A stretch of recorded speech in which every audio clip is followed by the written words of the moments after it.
Bapak Ibu terkasih,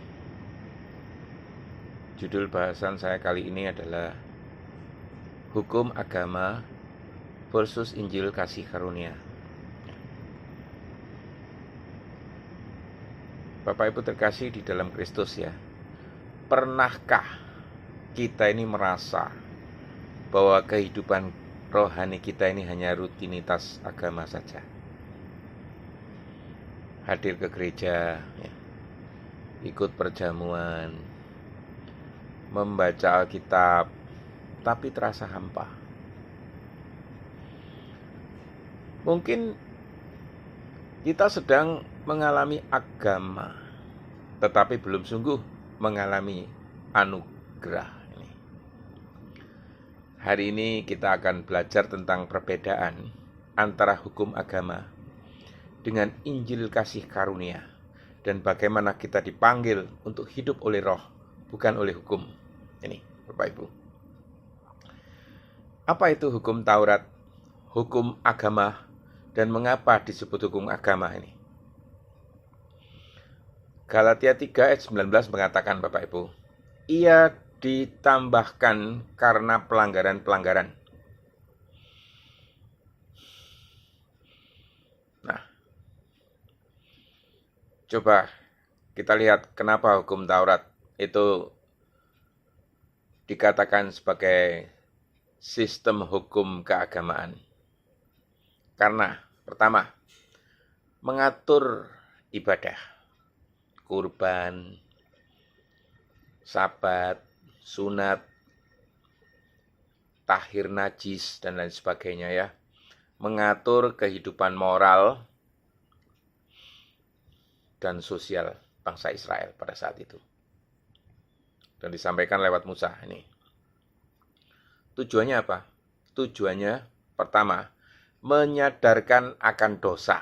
Ini di Roma 7 ayat 7. Bisa Bapak Ibu baca sendiri ya. Menjaga umat dengan pengaruh rohani.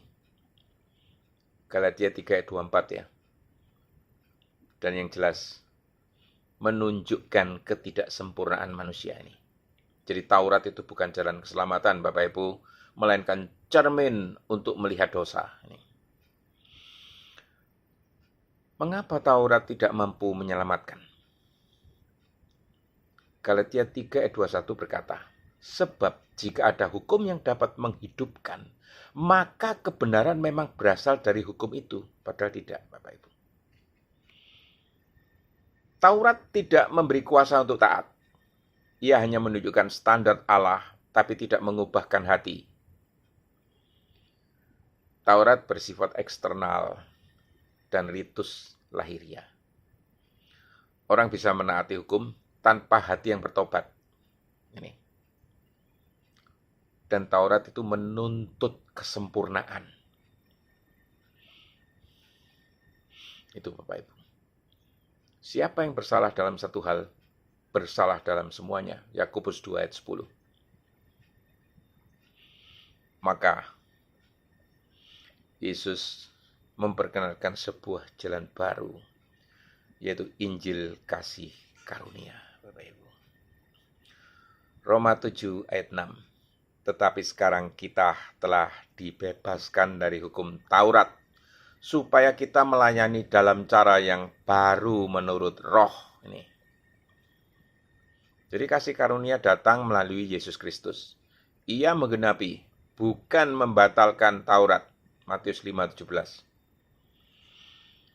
Keselamatan hanya oleh iman Bapak Ibu, bukan oleh perbuatan. Abraham itu dibenarkan sebelum Tauratnya. Galatia 3 ayat 6-9. Roh Kudus menulis hukum apa? Hukum kasih karunia di dalam hati kita. Yeremia 31 ayat 33. Bukan lagi kewajiban lahiriah, tetapi relasi kasih dan ketaatan batiniah terhadap Allah. Jadi Bapak Ibu,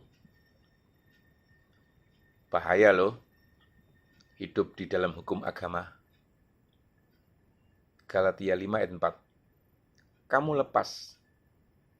telah lepas dari Kristus. Jika kamu mengharapkan kebenaran karena hukum Taurat, kamu hidup di luar kasih karunia. Lalu, apa tanda-tanda bahwa kita itu hidup di dalam agama? Pertama, kita beribadah tanpa hati. Kedua, menilai orang lain lewat ritual, bukan relasi dengan Yesus. Ada syarat-syarat tertentu di dalam gereja, misalnya kalau tidak mengikuti event A, event B, maka Bapak Ibu tidak boleh melayani. Ini hukum agama, Bapak Ibu. Merasa aman karena ritual, bukan relasi dengan Yesus ini. Maka ada panggilan untuk hidup oleh Roh. Tapi, jangan kalau Anda itu mulai dengan Roh, lalu mengakhirinya di dalam daging. Ini, Galatia 3:3. Berjalanlah dalam kasih, sukacita, damai, dan ketaatan sejati. Ini, sebagai penutup, saya ingin mengatakan begini, Bapak Ibu.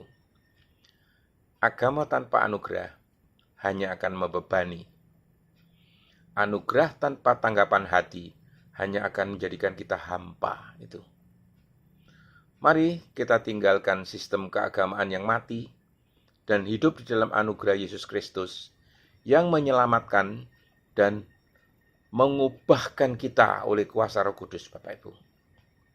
Dan kalau kebetulan Bapak Ibu sedang di luar, bukan di rumah, saya akan punya satu hadiah untuk Bapak Ibu ya. Sebuah ayat kunci untuk dibawa pulang nih Bapak Ibu. Efesus 2 ayat 8.